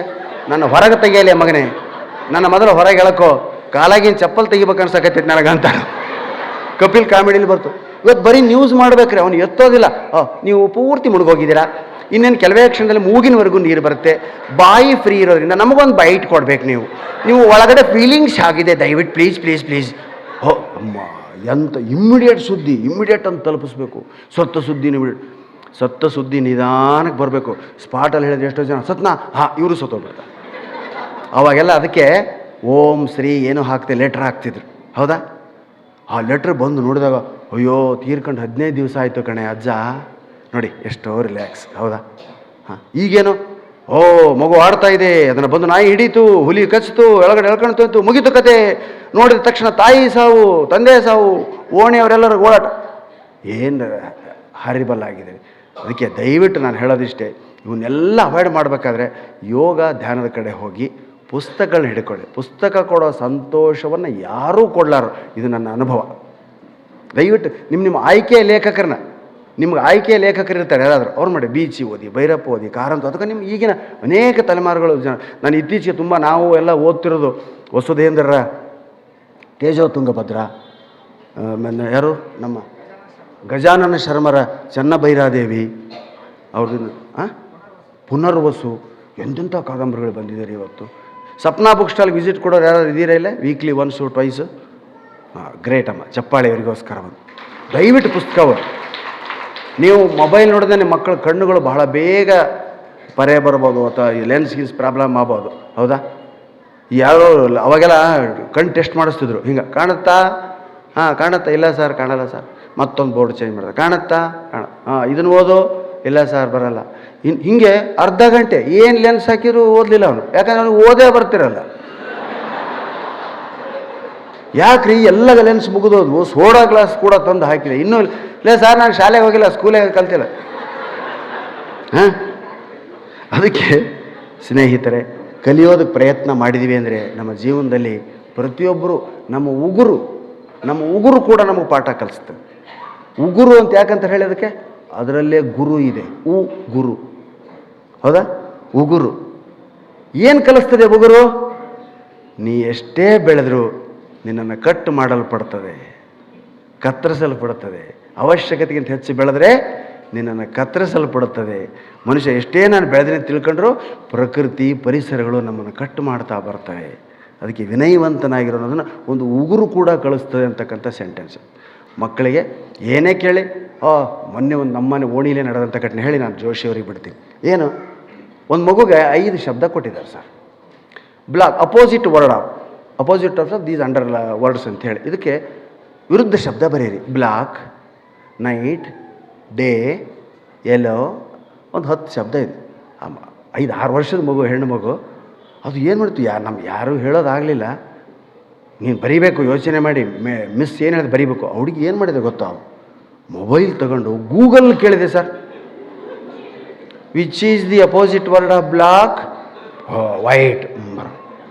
ಗೂಗಲ್ ಟ್ಯೂಷನ್ ಮರುದಿವ್ಸ ಅದೇನಂತು, ಅಮ್ಮ ನಾ ಟ್ಯೂಷನ್ಗೆ ಹೋಗಲ್ಲ, ಆ ಮೇಷ್ಟ್ರಿಗೆ ಹೇಳಕ್ಕೆ ಬರಲ್ಲ, ಈ ಮೊಬೈಲ್ನ ಗೂಗಲಲ್ಲೆಲ್ಲ ನೋಡ್ಕೊತೀನಿ ಮನೇಲಿ. ಹೌದಾ? ಗೂಗಲಲ್ಲಿ ಸರ್ಚ್ ಮಾಡೋದ್ರಿಂದ ನಾವು ಗೂಗಿಗಳಾಗ್ತೇವೆ ಅಂತ. ಅದಕ್ಕೆ ಪುಸ್ತಕಗಳಿಂದ ಹುಡುಕೋದನ್ನು ಮಕ್ಕಳಿಗೆ ಕಲಿಸಿ. ದಯವಿಟ್ಟು ನೀವು ಹಿಂಗೆ ಭಾಷೆ ಮಾಡ್ತೀವಿ. ನೀವು ಪ್ರಾಣೇಶ್ ಮಾಮನಿ, ಜೋಶಿ, ಕಣ್ಣನ್, ಸುಧಾ ಬಾರ್ಗೂರ್, ಕೃಷ್ಣೇಗೌಡರು, ರಿಚರ್ಡ್ ಲೂಯಿಸ್ ಆಗ್ಬೋದು. ಯಾಕೆಂದರೆ ತಲೆಯಲ್ಲಿ ತುಂಬ್ಕೊಂಬಿಟ್ರೆ ಬಾಯಿ ತಾನೇ ತೆರೀತದೆ. ಮೂಗು ಹಿಡಿದ್ರೆ ಬಾಯಿ ತೆರೀತದೆ ಅಂತಾರಲ್ಲ, ನಮ್ಮದು ಸ್ವಲ್ಪ ಡಿಫ್ರೆಂಟು. ತಲೆಯಲ್ಲಿ ತುಂಬಿಕೊಂಡ್ರೆ ಬಾಯಿ ತೆಗಿತದೆ. ಇದನ್ನು ಹೇಳಬೇಕು ಅನ್ನೋ ಅಭಿಲಾಷೆ ಬರ್ತದೆ. ಹೌದಾ?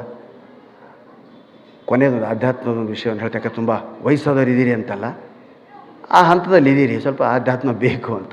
ಏನು, ಸೀತೆ ಅಶೋಕವನದಲ್ಲಿದ್ದಾಗ ರಾವಣ ಅನೇಕ ವೇಷಗಳು ಹಾಕ್ಕೊಂಬಂದು ಅವ್ರ ಮುಂದೆ ಆ್ಯಕ್ಷನ್ ಮಾಡ್ತಿದ್ದ. ಯಾವುದಕ್ಕೂ ಅವಳು ಮೋಸ ಹೋಗ್ತಿರ್ಲಿಲ್ಲ. ನೀನು ರಾವಣ ಈ ವೇಷದಲ್ಲಿ ಬಂದಿದೆಯಾ, ನಿನ್ನ ಮಾತು ನಂಬಲ್ಲ ಅಂತಿದ್ಲಂತೆ. ಅದಕ್ಕೆ ಅವ್ನು ಗೆಳೆಯನ ಕೇಳಿದಂತೆ, ಅವಳು ಯಾವ ವೇಷದಲ್ಲಿ ಹೋದ್ರೂ ಗುರುತು ಹಿಡಿತಾಳಲ್ಲ ನಾನು ಸೀತೆ, ಏನು ಮಾಡಲಿ ಅಂದಾಗ ಅವ್ನು ಗೆಳೆಯ ಹೇಳ್ತಾನೆ, ರಾಮನ ವೇಷದಲ್ಲಿ ಹೋಗೋ, ರಾಮನ ವೇಷ ಹಾಕ್ಕೊಂಡು ಹೋಗ್ಬಿಡಲ್ಲ, ರಾಮ ಬಂದ ಅಂತ ನಿನ್ನ ಅಪ್ಪಗೋತಾಳೆ. ಅದನ್ನೂ ಮಾಡಿದೆ ಕಣೋ ಅಂದ ರಾವಣ. ಮತ್ತು ರಿಸಲ್ಟ್ ಏನಾಯಿತು? ರಾಮನ ವೇಷ ಹಾಕಿದ ತಕ್ಷಣ ನನಗೇನೆ ಒಳಗಡೆ ಇವಳು ಪರಸ್ತ್ರೀ, ಇವಳನ್ನ ಮುಟ್ಟಬಾರ್ದು ಅನ್ಸೋಕ್ಕೆ ಶುರುವಾಯಿತು. ಹೌದಾ? ಇಂಥ ಕಥೆಗಳು ಯಾರು ಹೇಳ್ತಾರೆ ಮಕ್ಕಳಿಗೆ? ಆಮೇಲೆ ಜಗತ್ತಿನಲ್ಲಿ ನೀವು ರಾಮ ಮುದ್ರಿಕೆಯನ್ನು, ಆಂಜನೇಯ ಲಂಕೆಯನ್ನು ಮುಟ್ಟಿ ಸೀತೆಯ ಮುಂದೆ ಮುದ್ರಿಕೆ ಕೊಡ್ತಾನೆ. ಹೇಗೆ ಕೊಡ್ತಾನೆ ಅಂತ ಯಾರಾದರೂ ಗಮನಿಸಿರ್ಬೋದು. ನಾವು ಕೊಡುವಾಗ ಯಾರಿಗೂ ಹೀಗೆ ಕೊಡಬಾರ್ದಂತೆ, ದಾನ ಅನಿಸ್ಕೊಳ್ಳಲ್ಲ. ಆಮೇಲೆ ನೀವು ಕೊಡ್ತಿರಲ್ಲ, ನೀವು ಗುರುವಿಗೆ ಗುರುದಕ್ಷಿಣೆ ಕೊಡ್ತೀರಿ, ಗುರುವಿನ ಕೈ ಆಕಾಶ ನೋಡುತ್ತದೆ, ಬೇಡ್ತದೆ ನಿಮ್ಮ ಮುಂದೆ. ಬೇಡುವ ಕೈ ಇದು. ನೀವು ಗುರುವನ್ನೇ ಬೇಡುವಂತೆ ಮಾಡಿದ್ರೆ ನಿಮಗೆ ಆ ವಿದ್ಯೆ ಕರಗತ ಆಗೋದಿಲ್ಲ. ಹೀಗೆ ಕೊಡ್ಬೋದು. ತಗೊಳ್ಳಿ ಸರ್ ಟ್ಯೂಷನ್ ಫೀಸು, ಅದು ಎಷ್ಟೋ ಬೀಸಾಕ್ತೀವಿ ಅನ್ನೋದು ಅಲ್ಲ. ಈಗ ಇದು ಇಲ್ಲ, ಫೋನ್ಪೇ ಮಾಡ್ತೀವಿ ಸರ್. ಈಗ ನಾನು ಇದು ಭಾಳ ಕಡೆ ಕತೆ ಹೇಳಿದಾಗ, ಈಗ ಹಾಗೆಲ್ಲ ಇಲ್ಲ ಸರ್, ಫೋನ್ಪೇ ಮಾಡಿಬಿಡ್ತೀವಿ, ಅವ್ರು ತಗೊಳ್ಳಲ್ಲ, ನಾವು ಕೊಡಲ್ಲ, ಝುಯ್ ಅಂತ ಆಕಾಶದಲ್ಲಿ ಡೊಕ್ ಅಂತ ಜಮ. ಹ್ಯಾಕೆ ಕೊಡಬೇಕು ಅಂದರೆ, ಯಾರೇ ಬಂದರೂ ಗುರುತು ಹಿಡಿತಕ್ಕಂಥ ಸೀತೆ ಆಂಜನೇಯನ ಮಾತ್ರ ಸುಲಭವಾಗಿ ನಂಬಿದ್ಲು. ಪಕ್ಕದಲ್ಲಿರೋ ತ್ರಿಜಟೆನ ರಾಕ್ಷಸಿ ಕೇಳ್ತಾಳೆ, ಅಲ್ಲೊಂದು ಕೋತಿ, ಅದು ಆ ಕೋತಿ ಬಂದ ತಕ್ಷಣ ಅದು ರಾಮನ ದೂತ ಅಂತ ಹೇಗೆ ಕಂಡುಹಿಡಿದೆ ಅಂದಾಗ, ರಾಮ ನನಗಾಗಿ ಒಂದು ಚೂಡಾಮಣಿಯನ್ನು ಮುದ್ರಿಕೆಯಾಗಿ ನೆನಪಿಗಾಗಿ ಕಳಿಸಿದ್ದ, ಅವನು ತಗೋ ಸೀತಾ, ಇದು ರಾಮಂದು ಗಿಫ್ಟು ಅಂತ ಕೊಡಲಿಲ್ಲ, ಅವನು ಅದನ್ನು ಬೊಗಸೆಯಲ್ಲಿ ಹಿಡ್ದ. ಹೀಗೆ ಅವನ ಕೈಯಿಂದ ನನ್ನ ಕೈ ಕೆಳಗೆ ಮಾಡಲಿಲ್ಲ, ಅವನು ಬೊಗಸೆಯಲ್ಲಿ ಹಿಡ್ದ, ನಾನು ಅದನ್ನು ತಗೊಂಡೆ. ಆವಾಗಲೇ ಗೊತ್ತಾಯಿತು ಈ ಸಂಸ್ಕಾರ ರಾಮನ ಶಿಷ್ಯರಿಗಲ್ಲದೆ ಬೇರೆಯವರಿಗೆ ಬರಲ್ಲ ಅಂತೇಳಿ. ಹೌದಾ? ಅದಕ್ಕೆ ನೀವು ನಿಮ್ಮ ಮಕ್ಕಳನ್ನ ಟ್ಯೂಷನ್ ಟೀಚರಿಗೆ ಫೀಸ್ ಕೊಡಬೇಕಾದಾಗ ನಿಮ್ಮ ಮಗುವಿನ ಕೈಯಲ್ಲಿ ಅದನ್ನು ಹಿಡಿಸಿ ಅವ್ರ ಮುಂದೆ ಕೂರಿಸಿ, ಅವ್ರು ಹೀಗೆ ತಗೊಳ್ಳಿ, ಅವರು ಬೇಡುವ ಸ್ಥಿತಿ. ಅದಕ್ಕೆ ಇವತ್ತು ಟೀಚರ್ಗಳು ಬೇಡುವ ಸ್ಥಿತಿ ಬಂದಿರೋದ್ರಿಂದಲೇ ಎಲ್ಲ ಶಾಲೆಗಳು ಡೊನೇಷನ್ಮಯ. ಫೀಸ್ಮಯ, ದುಡ್ಡಿಗೆ ಇಷ್ಟು ದುಡ್ಡು ಕೊಟ್ಟರೆ ಇಷ್ಟು ಹೇಳ್ತೀವಿ ಅಂತ. ಅವಾಗಿಲ್ಲ, ಕಲಿಸಿದರೆ ಸಾಕು ಅಂತ. ಹೌದು, ಒಬ್ಬನು ಯಾರೋ ಬಂದ,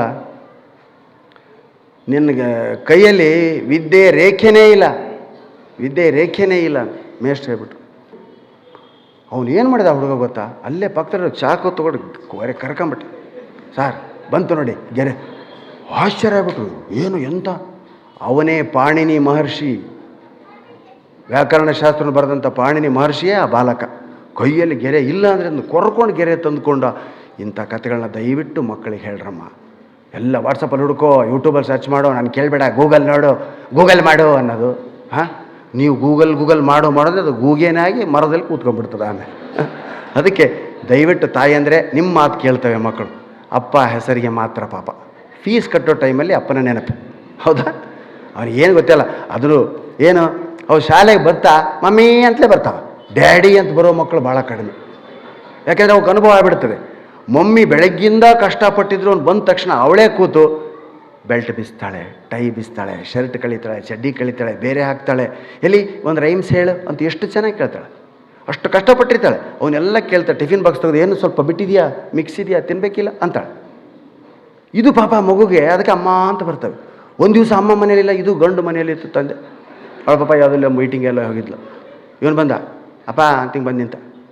ಏನ ಶೋ ಬಿಚ್ಚ, ಚಡ್ಡಿ ಬಿಚ್ಚ, ಹಾಂ ಇದೊಂದು ಕೇಡ. ಪಾಪ ಹುಡುಗಿ ರೈಮ್ಸ್ ಹೇಳು ಅಂತ ತಾಯಿ ರೈಮ್ಸ್ ಹೇಳಿದ್ ಕೇಳಿ, ಅಪ್ಪ ರೈಮ್ಸ್ ಹೇಳ ಅಂತು. ಬೊಗಳ ಅಂದ. ಹಾಂ, ಮೃದುವಚನೇವೇ ಸಕಲ ತಪಂಗಳಯ್ಯ ಅಂತ ಶರಣರು ಹೇಳಿದ್ದೆ. ಅದಕ್ಕೆ ಮೃದುವಚನವೇ ಸಕಲ ಮೃದುವಚನ ಅನ್ನೋದು ತಾಯಿಗೆ ಅನ್ವಯಿಸ್ತದಾಗಲಿ, ತಂದೆಗೆ ಅನ್ವಯಿಸಲ್ಲ. ತಂದೆ ಏನಿದ್ರು ಫೀಸ್ ಕಟ್ಟೋನು, ಹಾಂ, ಪೋಷಣೆ ಜವಾಬ್ದಾರಿ ಹೊತ್ತವನು. ಮತ್ತು ಅವನಿಗೆ ಅವ್ನು ಪಾಪ ಹೊರಗೆ ಏನು, ನಾನು ಒಬ್ಬ ತಂದೆನೇ, ನೀವೆಲ್ಲ ತಂದೆಗಳೇ ಇದ್ದೀರಿ, ಹಾಗಂತ ನಮ್ಮನ್ನು ಬೈತೀನಿ ಅನ್ಕೋಬೇಡಿ. ನಮ್ಮ ಮೂಡ್ ಆಗಿರ್ತದೆ. ತಾಯಿ ಎಂಥ ಮೂಡಲ್ಲಿದ್ದರೂ ಮಗುವಿಗಾಗಿ ತನ್ನ ಮೂಡನ್ನು ಕ್ರಿಯೇಟ್ ಮಾಡ್ಕೊತಾಳೆ. ಅಂಥ ಮೂಡನ್ನು ನಾವು ಕ್ರಿಯೇಟ್ ಮಾಡ್ಕೊಂಡಾಗ ನಾವು ಕೂಡ ಅದ್ಭುತವಾದಂಥ ತಂದೆಗಳಾಗ್ತೀವಿ, ಅದ್ಭುತವಾದಂಥ ನಾಗರಿಕರಾಗ್ತೀವಿ, ಅದ್ಭುತವಾದಂಥ ದೇಶ ಪ್ರಜೆಗಳಾಗ್ತೀವಿ.